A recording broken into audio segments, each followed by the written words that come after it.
Umeshasikia habari za ashtakiwa kwa kosa la kuomba na kupokea rushwa. Sasa unaposikia neno rushwa unaelewa kitu gani? Na haya ni baadhi ya maoni ama mitazamo ya wakazi wa jiji hili la Tanga kuhusiana na rushwa. Neno rushwa ni rushwa ambayo mtu anapewa rushwa, ambayo ni jambo ambalo limefanyika la hatari, halafu unataka uchukulie kwenye vyombo vya serikali, umchukulie mtu hatua, halafu anakuambia bwana, shika hiki.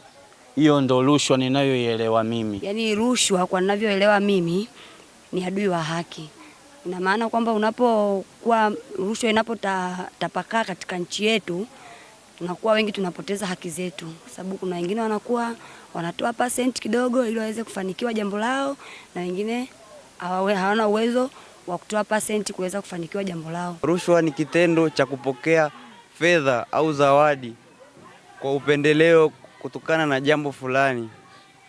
Kwa mimi ninavyoelewa maana ya rushwa. Umeshawahi kukutana na viashiria ama kuombwa rushwa, na kipi hasa ambacho ulikifanya? Mimi sijawahi kuombwa.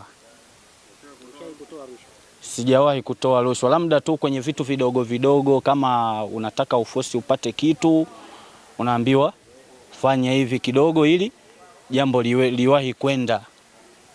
Kukutana na mazingira ya rushwa nilipokuwa naenda kuomba kazi mahali fulani. Baadhi ya hayo maeneo nilikutana na kiongozi.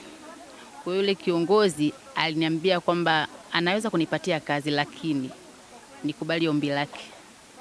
Yaani nikizungumzia ombi lake, alikuwa ananitaka kimapenzi ndio anipe kazi. Niliachana na ile habari ya kwenda kuomba tena kazi pale, nikaamua tu kufanya mambo mengine binafsi. Nimeshakutana na mazingira mengi ambayo alikuwa ananitaka mimi nitoe rushwa ili kufanikisha jambo langu. Kwa kweli nilichokifanya ni kuondoka na kuepuka lile eneo, lakini pia kuna situation kama mbili. Moja nilienda kuwasilisha sehemu ambayo nilihisi nitapata haki yangu, lakini nyingine kwa sababu ilikuwa pia nje ya uwezo wangu na kwa sababu ya usalama wangu binafsi, basi nilipotezea tu. Kwa ufafanuzi zaidi, afisa uchunguzi na mkuu wa dawati la elimu kwa umma kutoka ofisi ya kuzuia na kupambana na rushwa TAKUKURU mkoa wa Tanga, Frank Mapunda, anaeleza maana halisi ya rushwa kwa mujibu wa sheria.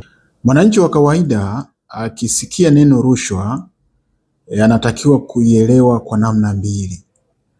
Namna ya kwanza ni kile kitu aghalabu chenye thamani kinachotolewa na mtu au kikundi cha watu na akapewa mtu mwenye mamlaka au madaraka juu ya jambo fulani, hususan katika ofisi ya umma au sekta binafsi, ili aweze kufanya upendeleo. Lakini kufanya upendeleo maana yake ni kuhamisha haki kutoka kwa aliyestahili kupata kwenda kwa yule ambaye hakustahili kupata. Na kwa mujibu wa sheria ya kuzuia na kupambana na rushwa sura ya 329 ni kosa kwa mujibu wa kifungu cha 15 ambapo kimegusa pande zote, mtoaji na mpokeaji.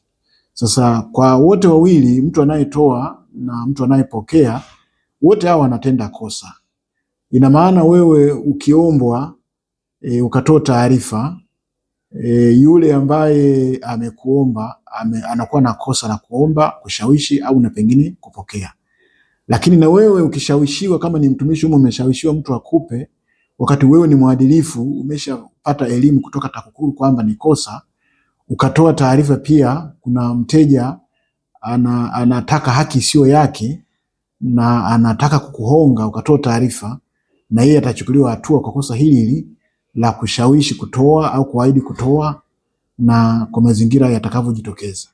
Sasa kosa hili kwa pande zote mbili, adhabu yake kwa mujibu wa sheria, mtu iwapo atatiwa hatiani, ni mahakama jinsi itakavyoona.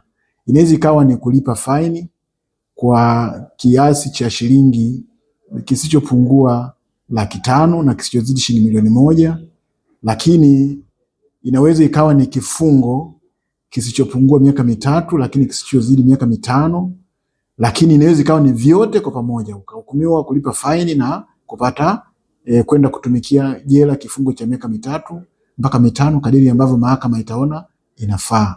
Lakini pia mahakama inaweza ikatoa amri ya kutaifisha yale manufaa ambayo mtu aliyapata kutokana na kitendo kile cha hongo. Na kwa upande wa mtumishi wa umma, mahakama inaweza ikatoa amri kwamba mtumishi yule amlipe mwajiri wake kiwango kinacholingana na manufaa ambayo yeye ameyapata au kiwango kinacholingana na hasara ambayo serikali au mwajiri wake aliweza kuipata. Haya inategemeana na mazingira ya ambayo mahakama inaona inafaa. Mapambano dhidi ya rushwa yanahitaji ushirikiano wa kila mmoja kwa kutoa taarifa za vitendo vya rushwa vinavyofanyika katika jamii ili kusaidia kujenga taifa lenye uwajibikaji, uwazi na maendeleo endelevu. Juma Mngano, Crown Media. Tupo mwaka wa mbele. Imewashika.